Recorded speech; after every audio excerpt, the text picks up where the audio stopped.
আগামী 13দশ জাতীয় সংসদ নির্বাচনকে কেন্দ্র করে জামাত মনোনীত যে 11 জোট, সেই 11 জোট তারা কিন্তু সেই নির্বাচন কমিশনের যে সময় বেঁধে দেওয়া 22 তারিখ থেকে তারা কিন্তু যে নির্বাচনী প্রচার প্রচারণা সেটি কিন্তু চালিয়ে যাচ্ছেন। আমরা কিন্তু দেখেছি সেই ধারাবাহিকতায় আজ এই ফেনী, নোয়াখালী, তারপরে এখন আমরা অবস্থান করছি লক্ষ্মীপুরেই কিন্তু তারা সেই সমাবেশে অনুষ্ঠিত করছেন। এবং আমরা দেখেছি জামাতের যে আমির ডক্টর শফিকুর রহমান তিনি কিন্তু সকাল থেকেই আমরা বিভিন্ন জায়গায় যে সমাবেশ করতে যে সমাবেশে বক্তব্য দিচ্ছেন। সকালে আমরা ঠিক 11টার সময় ফেনী শহরের যে পাইলট স্কুল মাঠে তিনি কিন্তু এই সমাবেশ করেন এবং তারপরে আমরা কিন্তু দেখেছি জেলা স্কুল মাঠ তথা নোয়াখালী জেলা স্কুল মাঠে তিনি কিন্তু সমাবেশ করেন। এবং এখন আমরা যেটি দেখছি লক্ষ্মীপুরে যে সরকারি স্কুল, সেই সরকারি স্কুল মাঠে কিন্তু লাখো লাখো মানুষের ঢল যেটি আমরা দেখতে পাচ্ছি।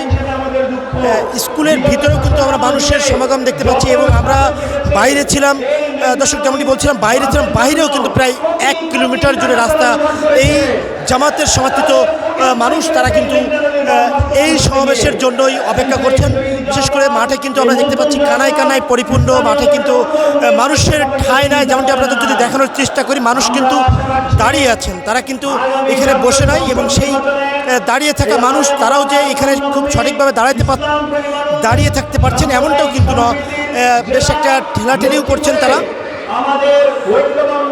যেমনটি বলছিলাম এই মাঠ কানায় কানায় পরিপূর্ণ, এই জন্য আমরা কিন্তু বাইরেও দেখেছি অবস্থান করতে জামাত সমর্থিত এবং দাঁড়িপাল্লায় যে ভোটার তারা কিন্তু এখানে এসেছেন। এবং জামাতের আমির ডক্টর শফিকুর রহমান তিনি কিন্তু এই জনসম্মুখে বক্তব্য দেবেন। তিনি কিন্তু ইতিপূর্বে এই মঞ্চে এসে পৌঁছেছেন এবং একটু পরেই কিন্তু তিনি এই তার নেতাকর্মীদের সামনে কিন্তু বক্তব্য দেবেন।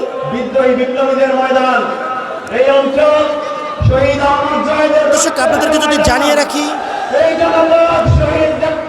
22 তারিখের পরেই কিন্তু 22 তারিখ থেকে শুরু করে আমরা কিন্তু নির্বাচনী প্রচারণা দেখেছি। জামাত আমির তার নিজস্ব আসন তথা ঢাকা যে 15 আসন মিরপুর এরিয়া, সেখানে কিন্তু তিনি 22 তারিখে একটি জনসমাবেশ করেন এবং তারপর থেকে দেখেছি আমরা উত্তর অঞ্চল, দেশের যে উত্তর অঞ্চল সেই উত্তর অঞ্চল তথা পঞ্চগড় এবং তারপর আমরা দেখেছি নীলফামারী, তারপরে গাইবান্ধা, রংপুর, ঠাকুরগাঁও এবং পাবনা, সিরাজগঞ্জ, এভাবে পর্যায়ক্রমে আমরা কিন্তু ঘুরতে দেখেছি। তারপরে তিনি কিন্তু একদিন বিরতি দিয়ে তথা একদিন তিনি কিন্তু ঢাকায় আবার নির্বাচনী প্রচারণা করেন এবং তারপরে আমরা আবার দেখেছি দক্ষিণবঙ্গে যেতে, তথা দক্ষিণবঙ্গে কিন্তু কুষ্টিয়া হয়ে তিনি কিন্তু যশোর, ঝিনাইদহ, মেহেরপুরেও গিয়েছেন এবং আমরা কিন্তু দেখেছি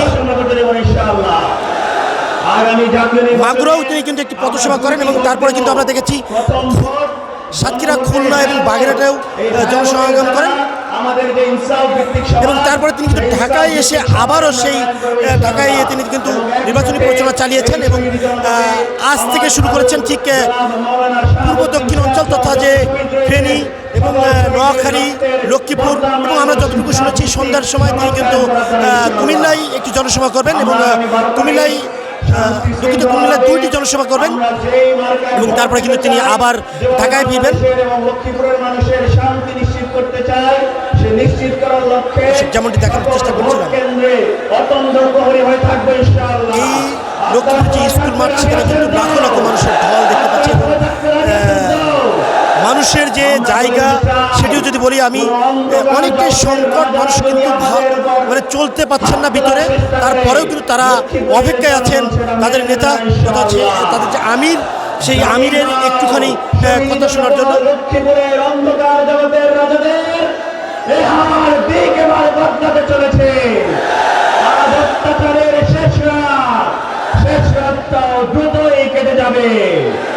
জিতবে এবার চাষা ভূষা, জিতবে মাঝি মাল্লা, সব লোকের শাসন হবে,